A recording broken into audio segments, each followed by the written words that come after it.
কোনো নতুন জায়গা ভিজিট করতে গেলে সেই জায়গাটা তাৎপর্য কী, তার হিস্ট্রি, তার কাহিনী, গল্প জানার সবথেকে বেস্ট পথ হচ্ছে লোকাল মানুষদের সঙ্গে কথা বলা।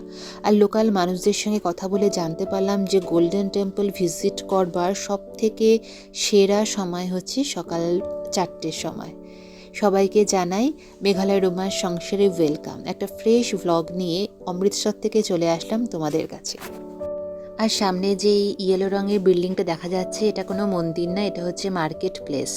গোল্ডেন টেম্পলকে ঘিরে এখানে লোকাল একটা বিশাল বড় মার্কেট রয়েছে, যেটা এই ভোর 4টের সময় খোলেনি, কিন্তু অনেক দোকানই খোলা ছিল।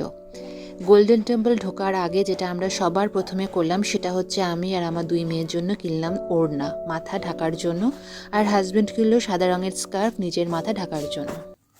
শিখ জাতিদের পবিত্র বিখ্যাত তীর্থস্থানই হচ্ছে এই গোল্ডেন টেম্পল, তবে এর আসল নাম হচ্ছে শ্রী হরমন্দির সাহিব অথবা দরবার সাহিব।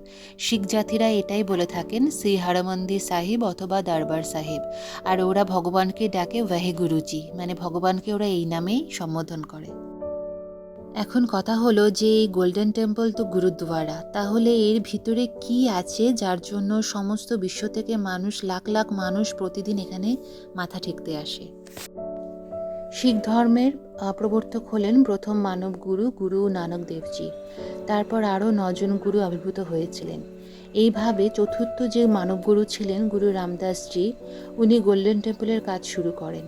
আর 10ম মানব গুরু গুরু গোবিন্দ সিংজি পরবর্তী গুরু হিসাবে শ্রী গুরু গ্রন্থ সাহেবকে, মানে একটা গ্রন্থকে 11 গুরুর মর্যাদা দান করে যান। আর সেই তখন থেকে শিখরা এই গ্রন্থকে তাদের ধর্মগ্রন্থ হিসাবে সম্মান করতে শুরু করেন। এই ধর্মগ্রন্থই হচ্ছে শ্রী গুরু গ্রন্থ সাহেব, আর ইনি হচ্ছেন গোল্ডেন টেম্পলে বিরাজমান। মন্দিরে ঢোকার আগে কাউন্টারে ব্যাগ আর জুতো রাখতে লাগে, তবে মোবাইল কিন্তু অ্যালাউ করে। আর পা ধুয়ে হাত ধুয়ে মন্দিরে ঢুকতে হয়।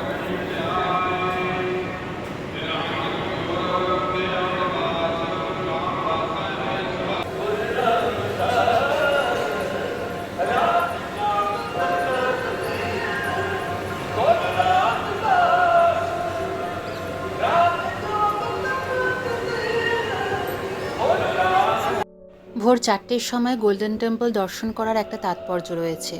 সেটা হলো ভোর 4টের সময় গোল্ডেন টেম্পলের দরজা খোলা হয়, আর এই সময়টাকে বলা হয় থাকে অমৃতবেলা।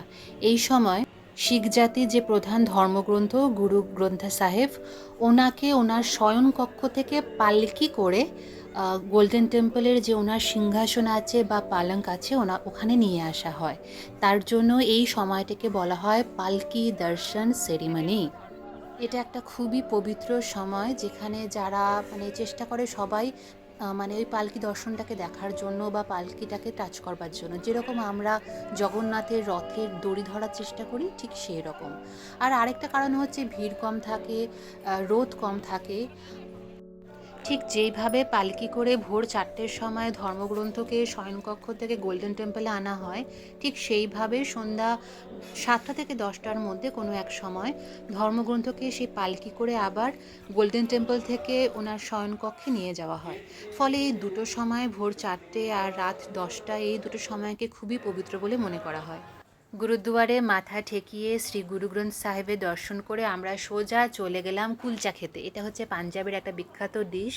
কুলচা, তার সাথে ছোলা আর পুদিনার টকটক চাটনি। খুবই খিদে পেয়ে গেছিলো, কেননা 4টের সময় এসেছি, স্নান করে তারপরে পুরো গোল্ডেন টেম্পলকে ঘুরে দেখা, তারপর 3-4 ঘন্টা লাইনে দাঁড়িয়ে শ্রী গুরু গ্রন্থ সাহেবের দর্শন। তবে যখন আমরা ডিশটা পেলাম খুবই ভালো লাগলো।